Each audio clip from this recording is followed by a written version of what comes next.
today is on education. We're all here academics, and it's really important that I address something that I really appreciate Dr. Palter allowing me to discuss the main topic of my paper. I provided the abstract for the paper as well as the whole research, but it's a very controversial topic, so I really am very grateful for Dr. Palter for allowing me to do this presentation.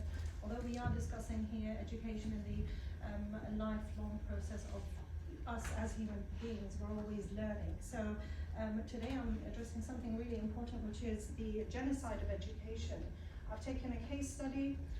It's very personal. I've been born in Iraq. I was born in Iraq, raised partially there, partially here, so I belong in two countries. However, the main topic is how education is impacted or affected by war, invasion, conflict, and the long-term effect on education.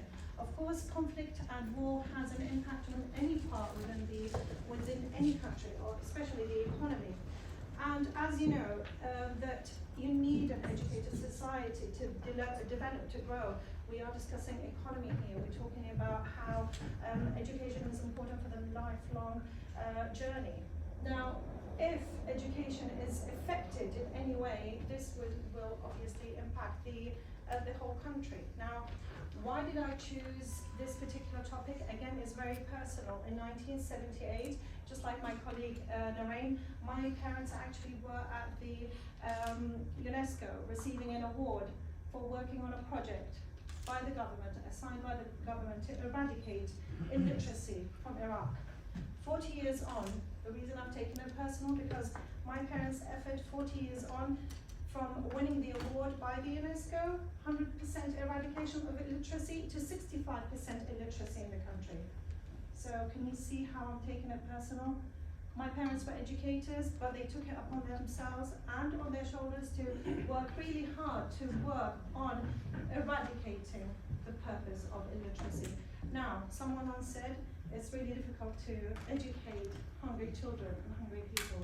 So the government started to work on supporting the children, supporting the country, investing at least $642 per child, free education to all. Education was available to everybody. It was compulsory, regardless of whether you can afford it or not. You can, because it's free of charge, but still at the end of the day, it's available for everybody. 40 years on, only $42 per person, per child were invested. Can you see the dramatic dive from $600 odd to $40 odd? So I'm not going to show you slides here about the statistics and the figures. I don't want to bore you. If you want to read more about my paper, it's being published. It's on page 62. You can read the abstract by all means. Now, again, the purpose of this presentation, the purpose of this research is to criminalize the act and damage and the effect on education as a result of war and invasion. Why genocide? There are many legal arguments as to what constitutes as genocide. So whether you're eradicating a group or whether you're eradicating a specific sector, it's still genocide. It's a group killing. So why is it when it's inflicted on a whole country, it's not identified as genocide? Of course, Educide has been used prior to this publication or prior to this work in 2009 by, it's a Dutch name, so it's very difficult for me to pronounce, Hans von Sponik or at Ghent University. Now, when he mentioned it first, that the impact of war is actually genocide or Educide, that was the first time it was used. And another time it was used in a fiction book, but it was irrelevant to the destruction of education.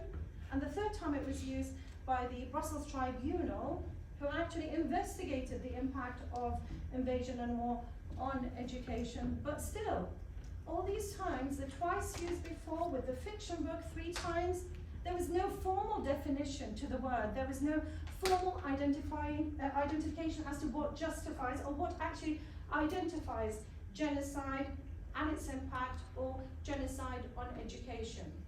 or a combination of the two words. I'm not going to take you into details as to what is education. You're all academics here.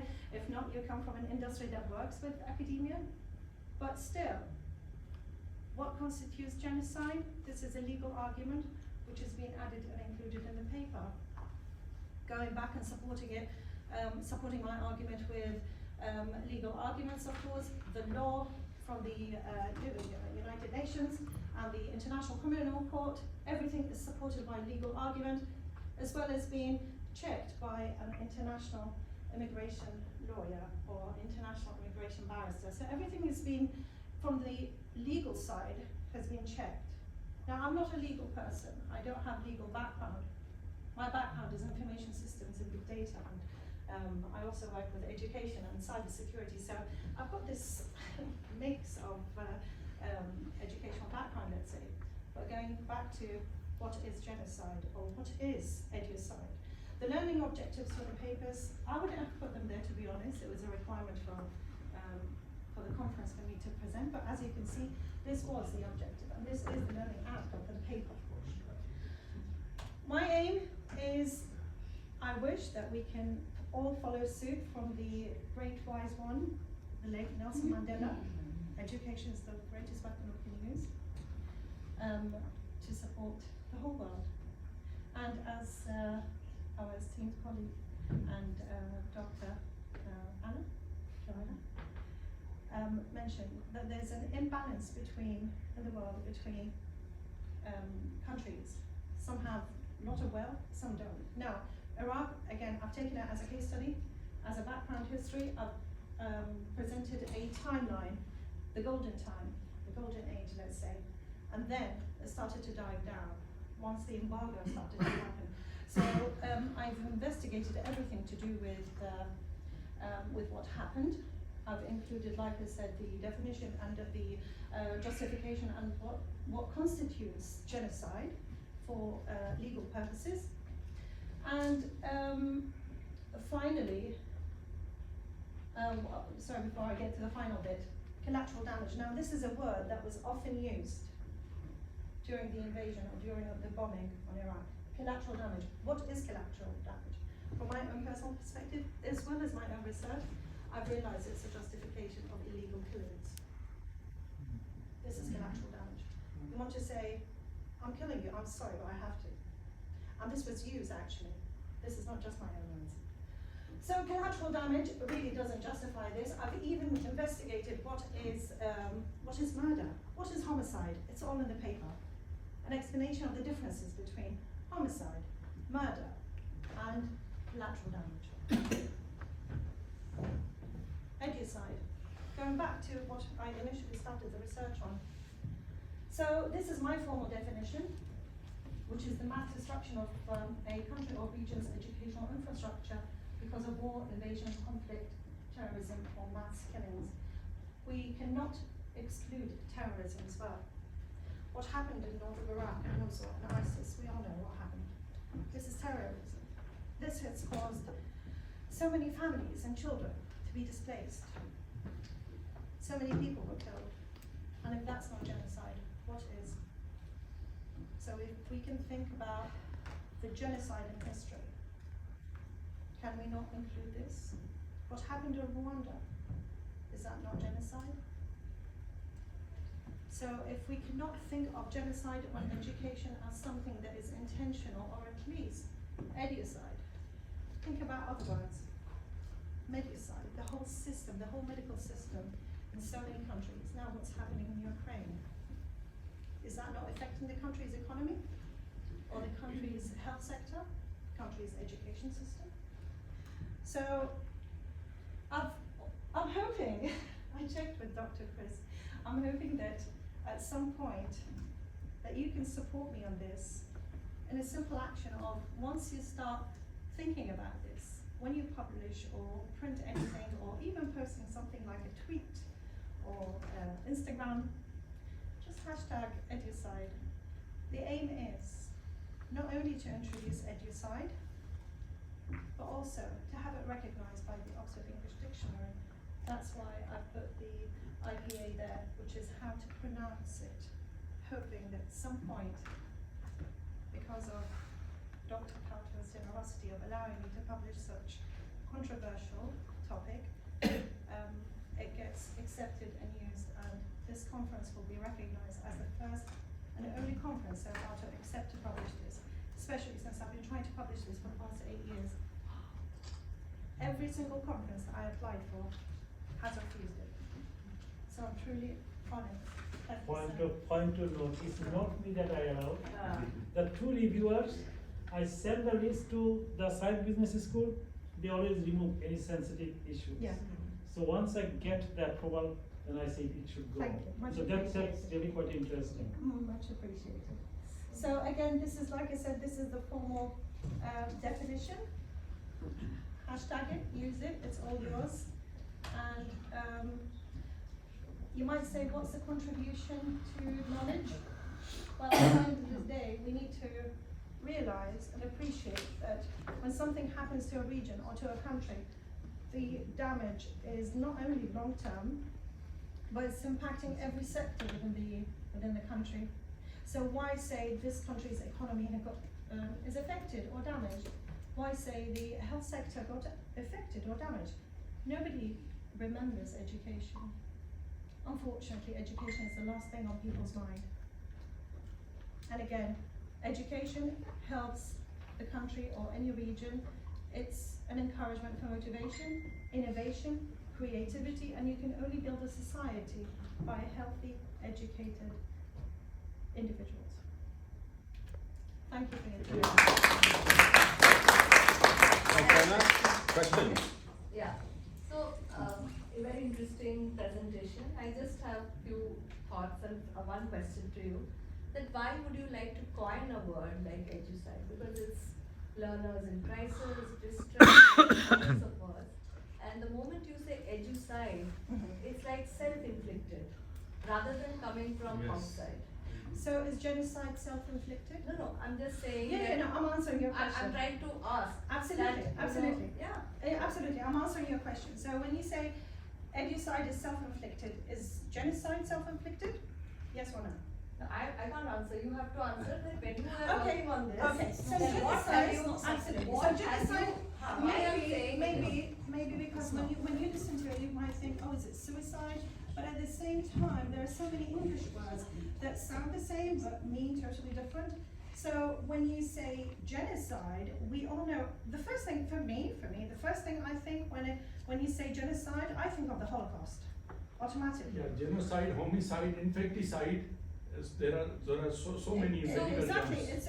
it's different, and each one means Yeah, different you're thing. right. That's why I say, for selected. example, a natural calamity happens, or say this pandemic happens.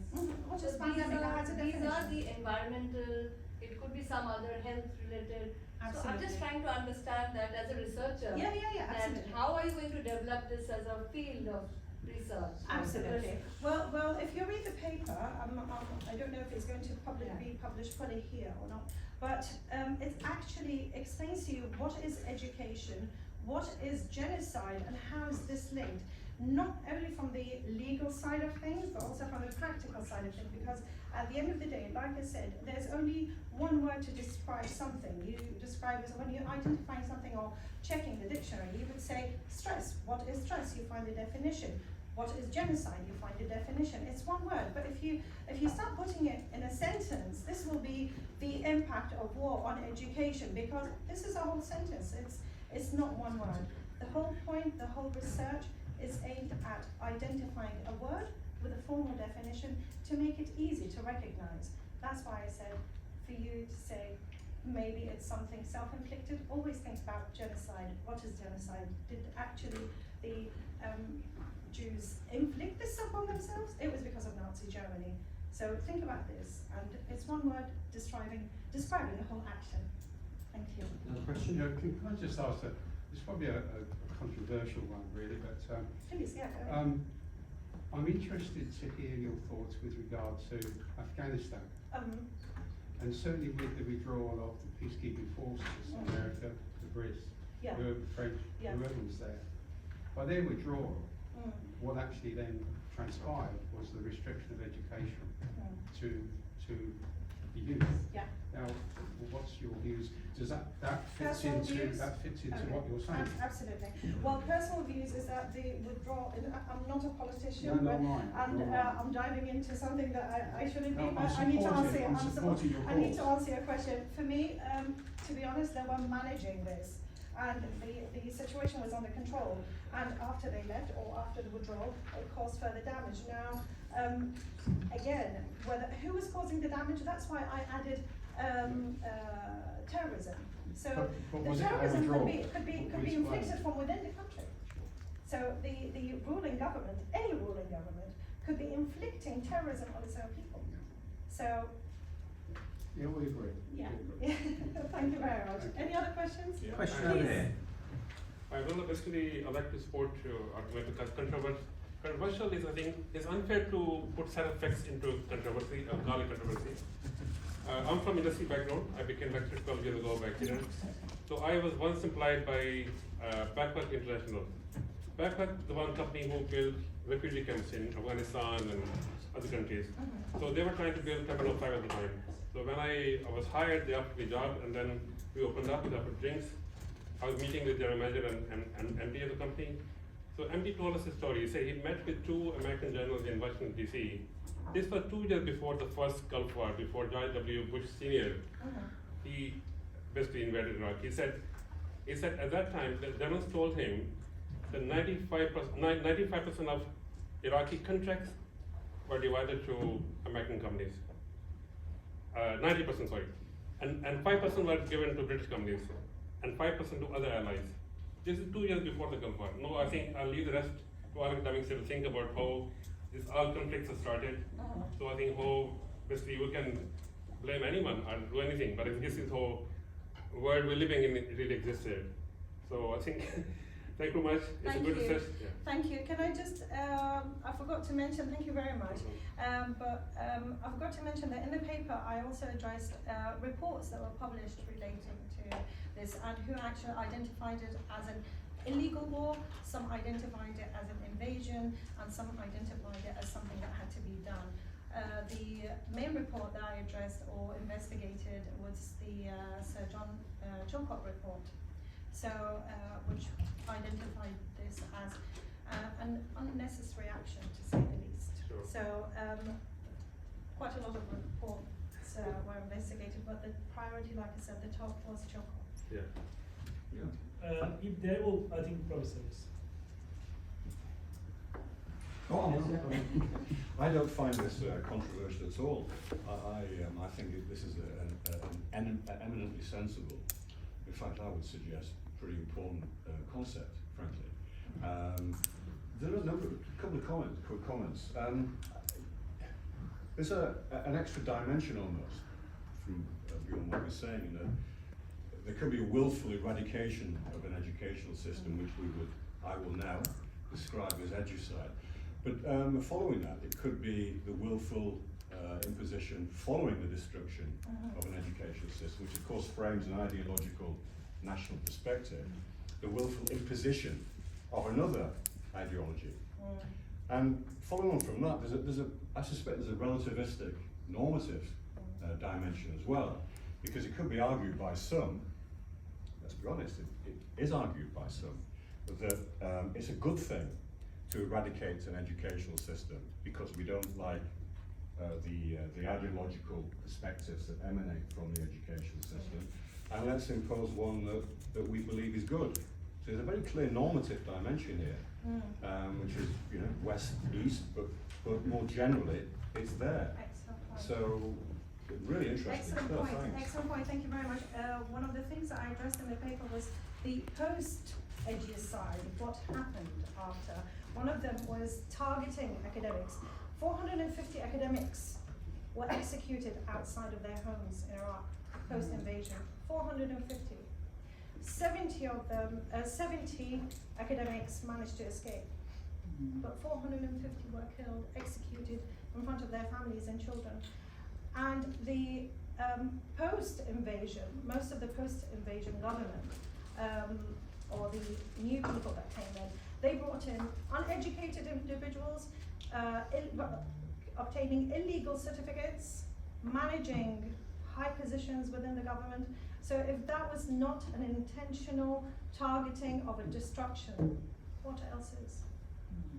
I mean, history is written by the one. I mean, history is on the side of the one who writes the story, right? So that's why, especially post-invasion, it was a move to ensure that Iraqi history was written about, it wasn't publicized, and exactly kind of adding on to the point. Yeah. Well, thank you everybody for. Thank If you allow me just. I will allow you, Dr. Jasper, I will allow you. You know that because I know the little story about this publication. I think it took some time to get the acceptance. We sent this, there's a two concept this time. The number of papers we received, I think some of 241 or 45. I'm going to give the figure. And 121 paper that accepted, 98 paper registered, 65 papers is full text now. And this, we had that little concern within the committee that some of the issues like Russia-Ukraine war, we have to be a little bit sensitive because it's not a question of which side we are taking or we are accepting. And then the two reviewers, they did it, and this is the first time they consulted what we should do because this is topic something is not controversial, but there's something is a little bit sensitive. Then that because we normally have to send the list to the side businesses with the type of topics. So once they accepted those, we said that no problem. Now, what professor said, just to support it, it's a quite interesting topic. And one of the professors from Boston University, who first coined at the University of Boston conference, that education, edu terrorism. So it's not a question of whether it is controversy, whether it is negative, whether it is going to provoke to some group. The question is, can you establish that is happening? I think that Dewberry Hodgson, one of the great leader of Oxford University, which at the moment is head of the institutional economics at Hertfordshire, and he worked with Professor Nelson and Winter and Sidney Winter, who got the Nobel Prize in 1993. And he said that whatever the topic it is, whatever the concept or definition it is, as long as you can define this within the parameters and establish the dimension, normative of other dimensions, that will become one day well-established definitions. And to have the universal theory that set the parameters, get those things, and see whether those are accepted by the academia, then controversy will not be there. Unless we have the special intention to create a controversy. I think so. Fantastic, and thank you very much for your contribution to the Well done, Professor.